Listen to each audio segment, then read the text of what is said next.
షేక్పేట్ డివిజన్లో teachers MLC మల్కా కొమరయ్య గారు ప్రచారం నిర్వహించారు. గడప గడప ప్రచారం ప్రతి చోట కూడా స్పందన, అంటే ఎక్కడికి వెళ్ళినా కూడా ప్రజలందరూ కూడా చాలా బాగా వారిని రిసీవ్ చేసుకొని ఖచ్చితంగా ఈ ఎన్నికలలో గత 2 సంవత్సరాల నుంచి కాంగ్రెస్ పార్టీ 420 హామీలు ఇచ్చి అధికారంలోకి వచ్చింది.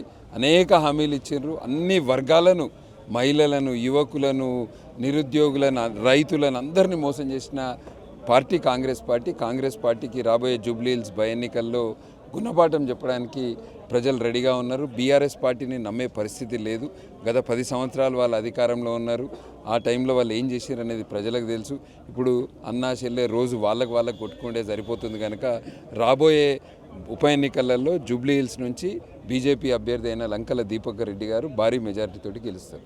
నిన్న గోరక్ష కార్యకర్త పైన కాల్పులు జరిగినాయి. దాని వెనకాల ఒక పార్టీకి సంబంధించిన వాళ్ళు కూడా అంటున్నారు. అంటే శాంతి భద్రతలు ఎంత క్షీణించిపోతున్నాయి కదా.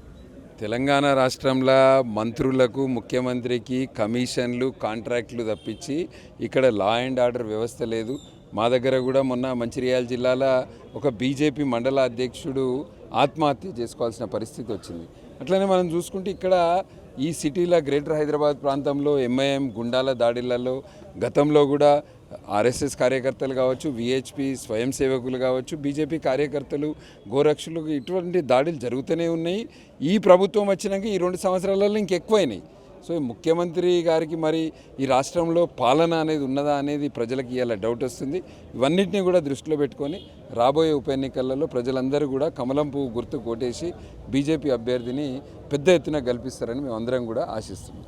మల్కా కొమరయ్య గారు ఎమ్మెల్సీ మా ప్రాంతానికి ప్రచారానికి వచ్చారు. రఘునాథ్ అన్న ఇన్ఛార్జ్గా వచ్చిండు. మరి శేలింగంపల్లి చుట్టుపక్కల ఈ 16 బూతులు ఏవైతే ఉన్నాయో మేము తీసుకున్నాయి దాదాపు 16,000 ఓట్లు ఉన్నాయి. తప్పకుండా దాంట్లో 8,000 నుంచి 9,000 ఓట్లు సాధించేటట్టు మా కార్యకర్తలందరూ కూడా పొద్దున సాయంత్రం పనిచేస్తూ ఉన్నారు. కొండా విశ్వేశ్వరరెడ్డి గారు కూడా మొన్న మేము గేటెడ్ కమ్యూనిటీస్ మీటింగ్స్ కూడా పెట్టినాం. చాలా మంచి రెస్పాన్స్ ఉంది ఈ ప్రాంతంలో. నిన్న మా అభ్యర్థి లంకాల దీపక్ రెడ్డి గారు నామినేషన్ వేసిన తర్వాత సీన్ వేరైంది.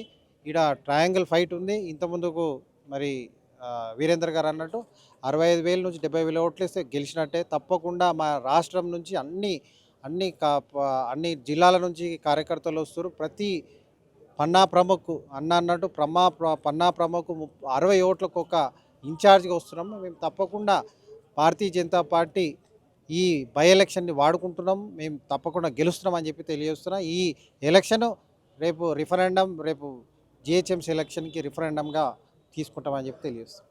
జూబ్లీ హిల్స్ ఉప ఎన్నికల్లో అయితే ప్రజలు బ్రహ్మరథం పడుతున్నారని, అయితే గెలిచిపోయేది కూడా జూబ్లీ హిల్స్లో గెలవబోయేది బీజేపీ క్యాండిడేట్ అని కూడా చెప్తున్నారు. అయితే రాష్ట్రంలో కూడా శాంతి భద్రతలు క్షీణించాయని, దానికి నిదర్శనమే నిన్న జరిపిన కాల్పులని కూడా మల్కా కొమరయ్య గారు చెప్తున్నారు. రానున్న ఎన్నిక అంటే ఇప్పుడు నవంబర్ 11న జరిగే ఎన్నికల్లో బీజేపీ పార్టీకి ఓటు వేసి గెలిపించాలని కూడా మల్కా కొమరయ్య ఓటర్లకు విజ్ఞప్తి చేశారు. కెమెరామెన్ శశాంక్తో కిరణ్ కుమార్, పల్లవి టీవీ, షేక్పేట్.